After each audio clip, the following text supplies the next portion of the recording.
Hey guys, so I figured I would do a video for March 2025 for all the elements that is associated with your zodiacs, and then also just a general one for spirit. And today I'm going to be doing spirit first. I feel that is the most necessary. And I have my heart chakra money candle burning here. I have various crystals. I had just burned some sage, and I'm using for charging my decks. This one is Moonstone, and then I have Black Obsidian Arrowhead. This is the Reiki deck, and this is the Tarot of Divine, and then I also have my Witch Casket, Intuitive Insight cards as well. I call on my guides and your guides and all beings of light to assist me with this reading, and that everyone watching this gets a clear and accurate message for them. So I'm just going to go ahead and I'm just going to shuffle and see what is supposed to happen here for March 2025 when it comes to the spirit realm and connected to our spirit, what we most need to know.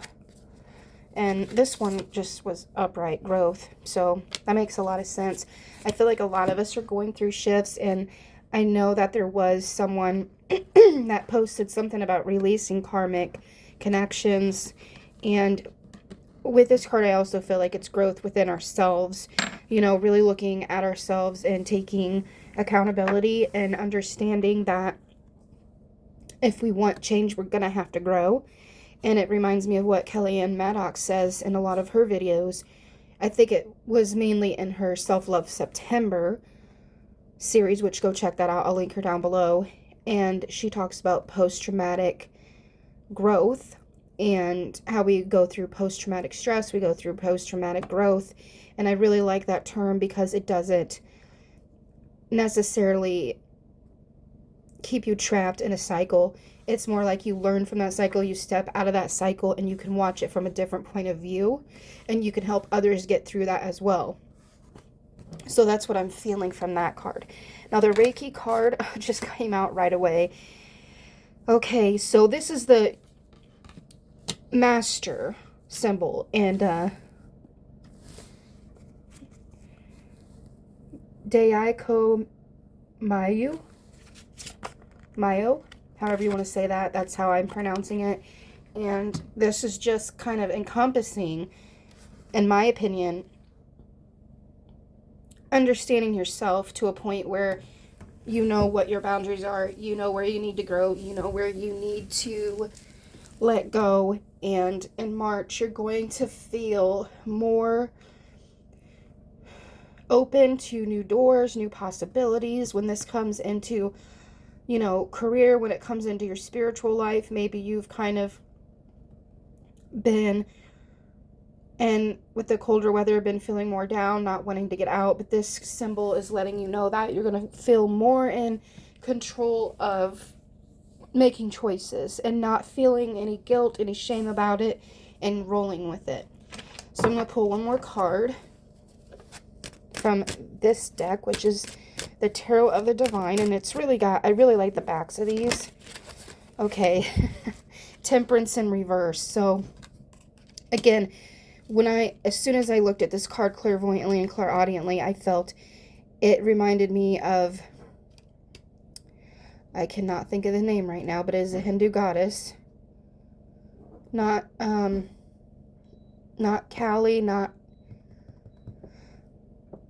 Kuan Yin, not Shiva, because Shiva is a male.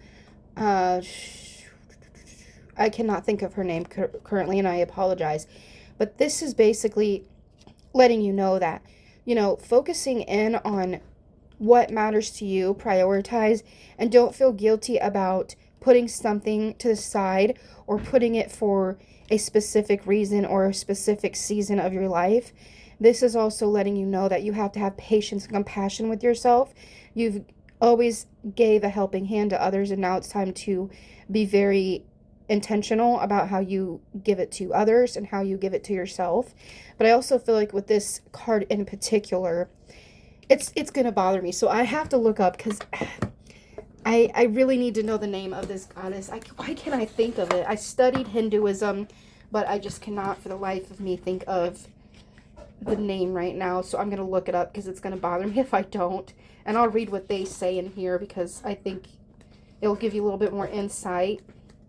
I believe they go through the reversals, but I'll have to double check because, like I said, it's been a while. What I like about this deck is, like it says, it goes into different religions. There's a lot of Hinduism in here, which is awesome. Okay, let me see here.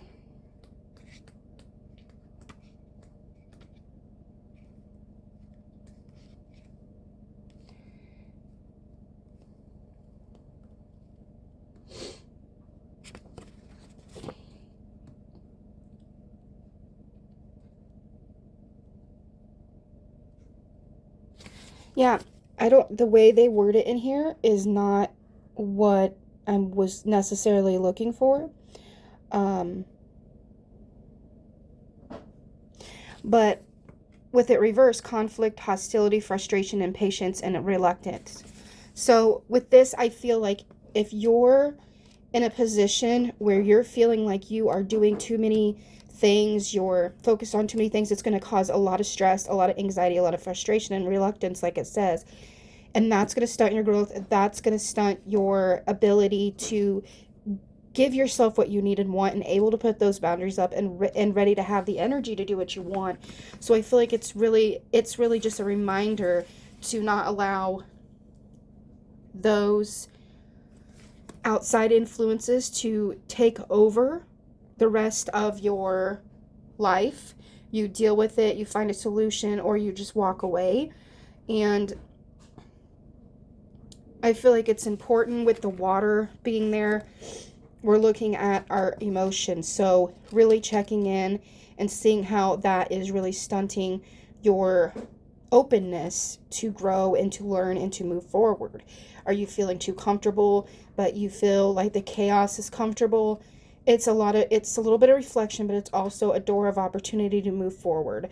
So your spirit is really calling you to progress, to ascend, and to really see all the blessings that are behind this maybe darker period of your life, or where you're kind of struggling to make a decision. But once you do that, it's going to be a blessing in disguise.